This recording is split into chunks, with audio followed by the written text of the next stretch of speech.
Sandwich तो आपने बहुत बहुत खाए होंगे, लेकिन आलू वाले सैंडविच आप लोगों ने कभी नहीं खाए होंगे। अस्सलाम वालेकुम, अनजान कुड़ी कुकिंग व्लॉग में खुशामदीद। चलिए हम आलू वाले सैंडविच बनाना शुरू करते हैं। हमने आधा किलो आलू लिए हैं। आलूओं को हमने उबाल लिया था।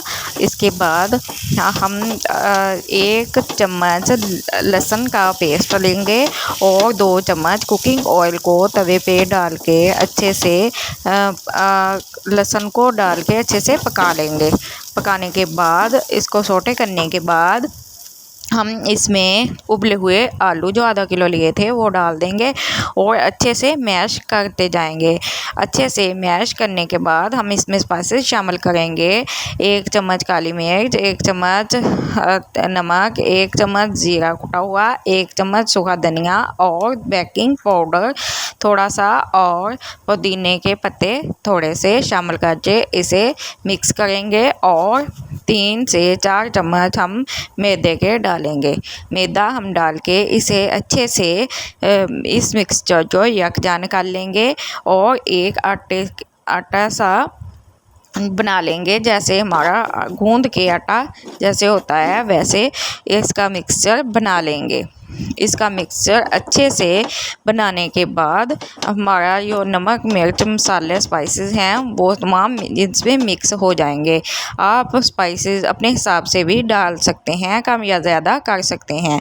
अब हमने एक शॉपर लिया है, उसमें हमने ये सारा मिक्सचर डाल लिया है और बेलन पे अच्छे से बेल के इसकी टिकिया काट ली है।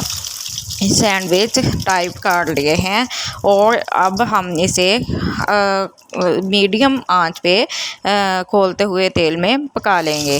ये हमारे इतने अच्छे सैंडविचेस बनकर तैयार होते हैं कि बच्चे तो बच्चे बड़े भी आपसे मांग कर खाएंगे और फरमाइश करके आपसे बनवाएंगे। ये हमारे घर हफ्ते में 2 बार तो बिल्कुल बनते ही हैं। अब जब गर्मी बहुत ज़्यादा है और लंच टाइम में या ब्रेकफास्ट टाइम में आप इसे पहले से तैयार करके रख लें और बच्चों को ये फ्राई करके दें। ये जायके में भी भरपूर है और सेहतमंद भी है।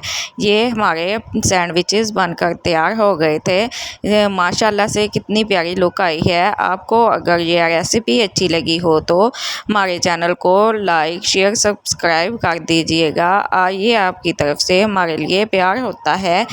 और आपको ये रेसिपी ज़रा भी अच्छी लगी हो आप घर पे ट्राई कीजिएगा और फीडबैक मुझे ज़रूर दीजिएगा। अल्लाह हाफिज़।